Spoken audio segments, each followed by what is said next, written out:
यकीन नहीं आ रहा, यकीन नहीं आ रहा कि उनका 60 किलोमीटर से ज्यादा, इस प्रोग्राम में मैंने बात की थी 60 किलोमीटर, अब वो उनका मीडिया खुद, उनको यकीन नहीं आ रहा कि 60 किलोमीटर जमीन उनकी निकल गई है और 20 से ज्यादा उनके जो फौजी हैं वो बगैर गोली चलाए। अच्छा, ये भी बड़ा एक रुथलेस सा है, इंसान तो है ना, लेकिन और जाहिर है उनके सिपाही हैं, उनके फौजी, उनके लिए ये बात बहुत तकलीफदेह है कि जो लड़ाई के लिए भेजा गया तो उनको भेजा इस तरह से गया कि उनको असला नहीं दिया गया।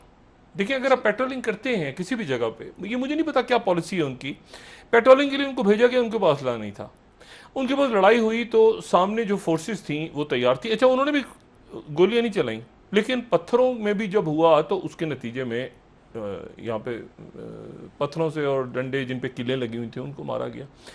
अच्छा, अब बात यह है कि चाइना का एक अपना स्टाइल है, हर मुल्क का अपना स्टाइल है। जब फौजी देखें, आपने बगराम एयरबेस आपने नहीं देखा होगा, ठीक है, मुझे इत्तेफाक से वहां जाने का इत्तेफाक हुआ, देखने का भी इत्तेफाक हुआ है। ये सो कॉल्ड जो मैं, मेरा ख्याल है पाकिस्तान के उन चंद लोगों में से एक हूँ और मैं इसके लिए शुक्रगुजार हूँ जो अथॉरिटीज़, अमेरिकन अथॉरिटीज़ के, गुंतनामो बे का भी चक्कर 2008-9 में लगा लिया था, तो और वहाँ पर भी देखा था कि किस तरह के पिंजरे बने हुए हैं और ये जो डार्क साइड्स होती हैं और जहाँ पे टॉर्चर किया जाता है और ये सारे देखे हुए हैं हमने, सारी जगह देखे हुए हैं। चाइना का अपना तरीका है, उनको जब ये स्पाइंग और जासूस और ये सारे मिलते हैं तो वो बंदे का पता ही नहीं चलता बंदा गया किधर है। तो बात यह है कि कुछ अर्से पहले जो CIA का, अब मैंने आपसे कहा ना कि CIA एक्टिव होगी, ये इंटेलिजेंस एजेंसीज एक्टिव होंगी, तो CIA का एक गैंग उन्होंने पकड़ा और उसके बाद वो गया किधर, वो किसी खबर ही नहीं मिली, वह हवा में बुखारात बन के तहलील हो गया चाइना में, या पता नहीं किसी तजर्बा हो रहा होगा उसके ऊपर किसी किस्म का। अमेरिका भी ऐसे ही करता है, सारी दुनिया में यही होता है। अब मसला यह है कि फसाद क्या हुआ है। फसाद ये हुआ है, उस मुलाकात से चंद घंटे पहले एक इलाका है जिसका नाम है काईसोंग।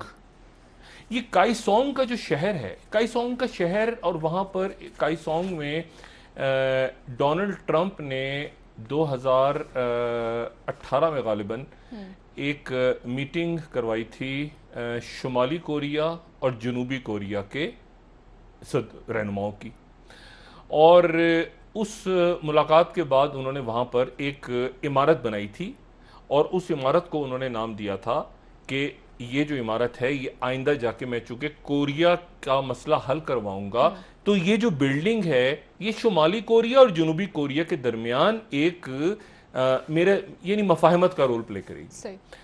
उस बिल्डिंग को, पूरी बिल्डिंग को शुमाली कोरिया ने आज बम से उड़ा दिया जी।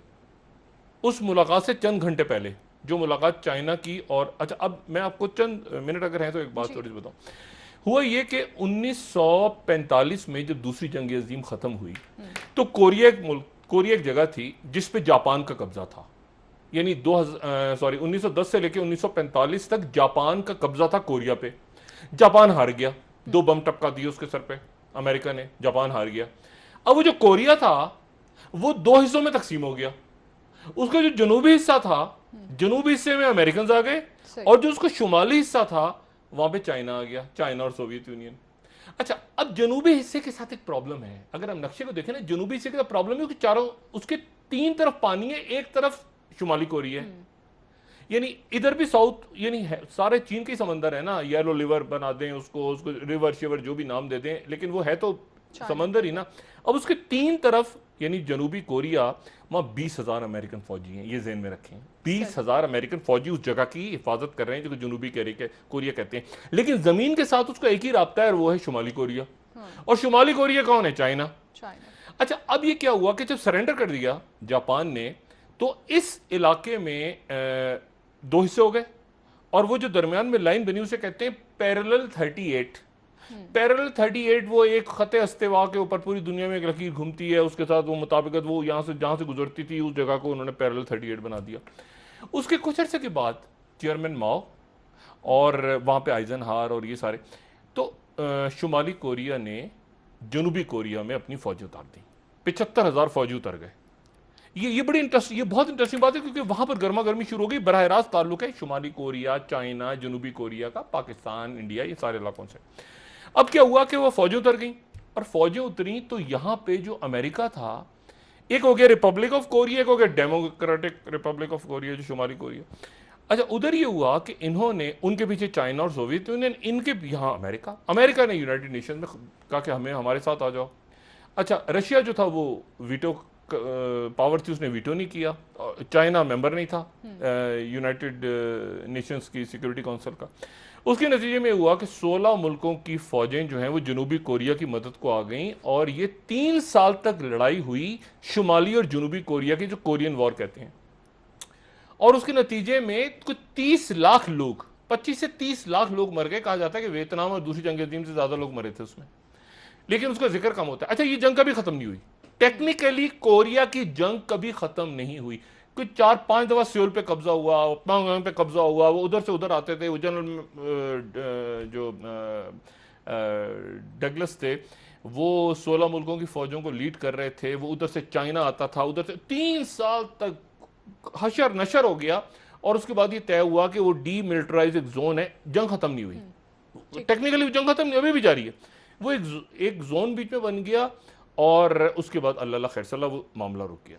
जो साउथ कोरिया के अंदर ये पहला अड्डा था अमेरिका का, अमेरिका के से बाहर अमेरिका को मौका मिला यहाँ के बैठने का, और यहाँ के बैठ गया अमेरिका, और 20,000 फौजी मौजूद है। एक वक्त ऐसा भी आया कि 100 न्यूक्लियर हेड्स थे साउथ कोरिया के पास, और इनको धड़का लगा रहा कि ये ऊपर से सर के ऊपर हमारे जो बैठा हुआ है वो जो शुमाली कोरिया वाला, क्योंकि जमीन तो सिर्फ उसके साथ लगती है ना, बाकी तो पानी है, तो छलांगे मारेंगे किधर जाएंगे, जमीन तो सिर्फ उधर है, उसके पीछे चीन है। अगर हम नक्शा देखें उसका, तो देखिए ना नक्शा, आपको नक्शा उनका जो है वो साउथ कोरिया वाला भी हम जो दिखा रहे थे, तो वो नक्शे में तो उनके चारों तरफ पानी है, और चारों तरफ वॉर हेड्स हैं। ये देखकर आप देखें तो उससे ऊपर नॉर्थ कोरिया है, साउथ कोरिया के पास तो कुछ भी नहीं है बेचारों को। वो नक्शा ठीक था बिल्कुल पहले वाला वैसे। अच्छा, अब मामला ये है कि उन्होंने एक अलामत के तौर पे उसको बम से उड़ा दिया, बॉम्बिंग करके। वो फुटेज है, पता नहीं हमारे पास तस्वीरें हैं या नहीं। हाँ, उसको वो जो अलामत थी ना कि मुज़ाकरात होंगे शुमाली कोरिया, इसका मतलब है कि उन्होंने नातिव लद्दाख,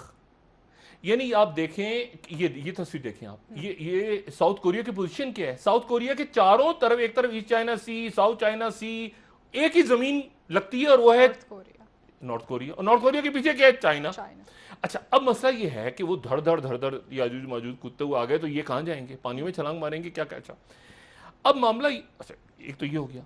दूसरी बात इंडिया के साथ हुआ है। इंडिया के अंदर वहां पे जयशंकर की, उनके वांगली के साथ बात हुई है, जो उनके फॉरेन मिनिस्टर हैं, और तलखी, इंडिया कह रहा है कि हमारी तलखी हुई है। ये बात कभी ये भूली नहीं